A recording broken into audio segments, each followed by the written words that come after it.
a sorcery card. All right. And then I'm going to put on the stack by paying another one, the invasive surgery. I'm going to counter my own fucking spell. You can do that. And sure. the reason why I'm doing that is so I can remove the last 2 ice counters on Thing of the Ice. Mm-hmm.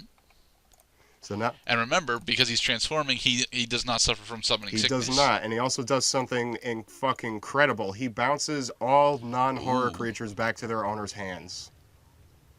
Ah. So all of that stuff you got goes bye-bye. Mm-hmm. And I can swing into you to end the game. Yes, you can. Oh my god. Yes. My awoken horror. Take him down. Mm-hmm. All right, then. And I don't have any combat tricks actually to delay that. Damn. All right. Oh my Good game, G. Good game, Gurdette. That was really good. Game. That was... And it's continued. Whew. All right. Whew. On to R3. Feeling crazy. Feeling like I just saw God. I saw my maker. It was scary. All right. I want to go first. Alrighty then. I need to decide whether or not I'm going to keep this hand. There's a good chance that I'm going to keep. There's a good chance that I may, and there also is a good chance that I may not. I think I'm going to keep this hand anyway. All right. And let us begin. I'm going to play Plains and go into Thraben Inspector to create a... Damn it. I need to create a clue. There. Well, if only they can make more direct parodies like to Scooby-Doo or something. There's a clue. It is a clue. I am going to put down my Foreboding Ruins by revealing a mountain, and there's a play untapped. And I'm going to tap it to put Skin Invasion on your Thraben Inspector. All right. And I will end my turn. Okay, then. Alright, I'm going to play Plains, and I'm going to pay 2 to crack my clue. And I draw a card. Okay, and then I will attack you for 1. I take 1. Alright, and I will Skin end. Invasion lets me take credit for that attack. I am going to put down a... actually, I should probably just... Yeah, I should just put down the Choked Estuary, because I can't cast anything else. I'm going to end my turn. Ouch. It's okay. It's okay. Rome wasn't built in a day. But, are you sure it's okay? Because, I'm going to cast Vessel of Nascency. I'm scared. Well, oh, you're going to use the ability right away. Okay. No, I can't use the ability. I don't have enough mana. What? But I am also going to cast Thraben Gargoyle. Nice. And then I'm going to swing at you for 1. Okay, well, you spent a total of 2 mana for the record. Yes. There.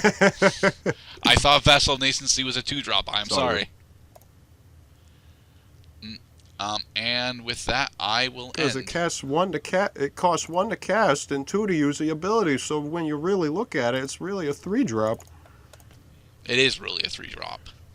But then again, so are the rest of the vessels. So. I am going to put down another Foreboding Ruins, reveal that same mountain card. So I'm going to play untapped, tap 3. To cast Olivia, mobilize for war. I will end my turn. Alright. I'm going to play Plains. And then I'm going to call out the Pious Evangel. Evangel, I think. Yep, the Pious Evangel. Which means I gain a life. So evangelist. Yeah. But sadly, Olivia is a bit too powerful for me. So I will... Nope, you have to attack with the Inspector. I do have to attack with the Inspector. Alright, I will attack with my Thraben Inspector. And I will block with Olivia. Uh-huh. And then you...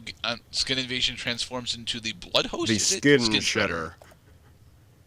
Ah, Shredder. Okay. So... Inside of the Thraben Inspector, he was infected with a parasite that has now fully manifested.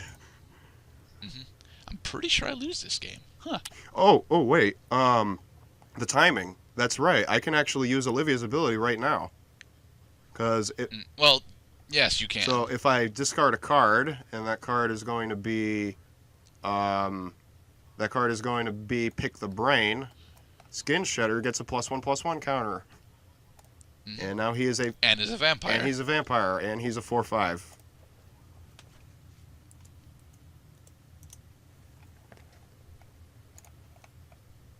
Okay, and let's do this. Come on, 2 in a row. 2 in a row. This is payback.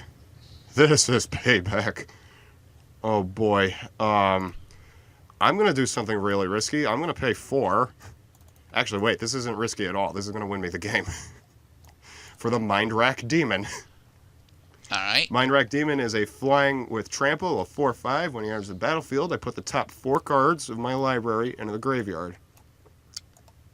3 and 4. I'm going to check my graveyard. I still have only 3 card types among card types in my graveyard, so the Mind Rack Demon will cause me to lose 4 life at the beginning of my next upkeep. However, I just casted a creature spell, so now if I discard the Thriving Gargoyle, Mind Rack Demon gets a +1/+1 counter. He is a 5/6 with flying. And he has haste. And vampire. And he's a vampire. And I believe that actually puts you, let's see, because that's Sork, land, creature, yeah, and artifact. Yep. Oh yeah, you're right. I did it. I did it. I got my delirium. I'm all delirious. All right. And now I'm going to swing it to you for a total of 12 damage. Yep. And I have nothing I can block with, so I'm down to 9. All right. It's your turn.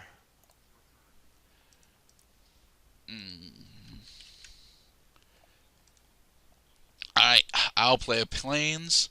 I will spend 2 and tap my Pious Evangel and sacrifice my Vassal of Nascency in order to transform into my Wayward Disciple. Nice. It doesn't actually help me. He comes into play tap. Right, because you have to tap the evangel. And I will cast another Pious Evangel. Yep, that's game. I end. Just about. So my Mind Rack Demon does not cause me to lose life because I have Delirium. I also can tap 4 to cast the Elusive Tormentor. She already is a vampire, but she'll be even more vampire when I discard the Shambleback, give her a +1/+1 counter, and give her haste. So now I'm going to swing it to you for 17. Yep, and that is game. Vicious. There. Oh, wait. Must go into negatives. There. Alright, so, concede. Shadows over Innistrad as a set in its entirety, because we actually did explore most of the really cool stuff that's here. We got Delirium. We got one of the big angels out, and we got to show off a few of the werewolves. We actually did really do exploration here. We even got to show off and investigate. And Thing in the Ice. And Thing in the Ice, which is fucking amazing. Woo! It's not the 13/13, but it's pretty amazing. Yeah. Believe me, if Ludovic's test subject was in this deck, it was in the set, I would have used it. Alright, I do actually like Shadows over Innistrad. I don't think that as a set on its own, it's actually all that great. But, you see, when you've been following Magic for as long as I have, and you're actually into the stories, specifically the stories that the card sets themselves explore, as opposed to the story articles that they post on the site, because the story articles that they post on the site are rather lengthy and not as interesting as they're supposed to be. But the stories that the card sets actually tell, Shadows over Innistrad is actually really important to me, because it's a throwback to Innistrad, which is when I started, playing on Cockatrace. Innistrad is so very nice. Yeah. No, I honestly, among all of the sets that we've done so far, and this is not even because I picked it, I think that this has been one of the most interesting sets we've used. There are a lot of, really effective creatures pretty much everywhere. Everything has a function. I just love the Delirium concept. This is because that's why I picked this set. I picked this set because this is the set that actually invented Delirium. Hmm. Mind you, you beat me with like a Rakdos was splashed in blue, and so I'm very disappointed in that. Rakdos doesn't win, although you didn't do the shit that Rakdos is supposed to do, so oh well. Well, I think that's the blue infusion. Kind of cool. It's like a cool drink of water. Suddenly he has time to think for a second. Maybe I shouldn't sacrifice the 9 creatures that I didn't actually summon to bring out this demon. Huh. Although I will admit that if it wasn't for Olivia, I probably would. I might have. Yeah, I probably would have Olivia lost. is amazing. Olivia is amazing. She's also like a fucking $20 card. I actually really like the vessels, personally. I mean, I'm only running Vessel of Nascency as opposed to the white one because I don't remember what the white one is called or what it does. I think the white one actually generates tokens, right? I cannot remember actually. That all the vessels, what the vessels are supposed to do is sacrifice themselves so that you can put an enchantment in the graveyard in addition to other card types to get your Delirium off. Which is also why I use the Vessel of Paramnesia, because it specifically says target player puts the top 3 cards of the library into the graveyard, and then I draw a card. Mm-hmm. This set would be slightly better if it had Hedron Crab in it, though, although I say that about almost every set.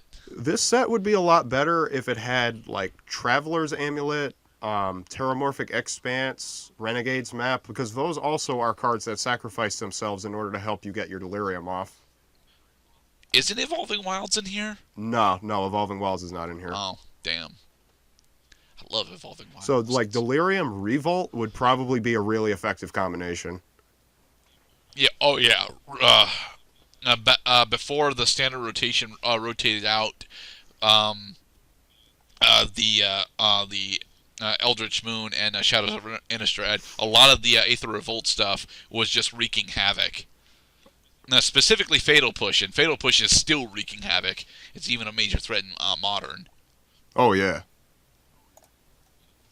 But I actually really like a lot of the stuff in here. We got humans that transform into other humans. we got human shamans that transform into actual werewolves. You know, there's a lot of really cool things in here, and the whole story of this set is actually relatively interesting. It's the second major location where the Gatewatch went in order to track down Emily, but you know, Emily had already been here for a while. Whenever there is a missing girl, there is 1 in 2 chance that her name is Emily. The other possibility is Elizabeth. You can pretend that Emily's a girl. That works, yeah. But Emily is a girl's name. Yeah, Emily's a girl's name, but then again, so is Ursula, but that's not her name either. Are you sure it's not Emil? I know it's not Emil. It's actually Emrakul, but... Emrakul.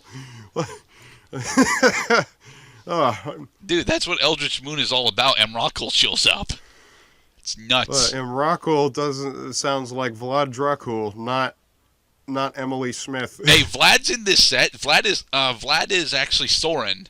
Yeah, Sorin is the vampire planeswalker, and yeah, he's here. We didn't run him because I didn't want to run Orzhov again. It just begs the question, like, why is Sorin the guy who says, like, I have seen everything, therefore I can do anything, destroy target non-land permanent? Because he's very much literally immortal. He got his planeswalker by aging to it, dude. He got his spark by aging to it. I'm not kidding. That's his story. Not only did he get his spark by aging into it, he literally created the entire heavens around Innistrad. He's the reason that there's a hierarchy of angels. Because they consorted with the devils. No, because Sorin made Avacyn. Because Sorin added another color to himself. I think in all of his incarnations he's either black, white, or black, white. Yeah, I was going to say he also is the mascot for one of my favorite sorcery cards of all time, Vindicate. Pay one black, 1 white, and 1 of any color. Destroy target permanent. Couldn't be simpler. Yay. Saying, I have seen civilizations rise and fall. You are but dust to me. Be gone with you. That is because Soren is pretty badass. We need more stories centered around Soren, honestly. But this has been Shadows over Innistrad, and we have successfully explored Yes. it by, actually playing different colors for fucking once. No, it's yeah. Speaking of colors, like, oh man, I thought I was screwed just because I was running 3 colors. Like, God forbid you use any more than 2 or 1 colors in this fucking game. Hey, I use 2 colors because that's what I'm comfortable with. To be perfectly honest, if I could get a decent ramp strategy going in any set where I could just run mono green, I'd probably run mono green. Yeah, run mono green. It wins games. It kind of wins games. You have to either devote yourself to really huge creatures with battle tricks or a lot of small creatures with with life protection. And indestructible. White indestructible is more on the white color pie. And hexproof. Anyway, again, this has been the Shadows over Innistrad exploration, and we will see you next time for whatever I decide to pick out because it's my turn.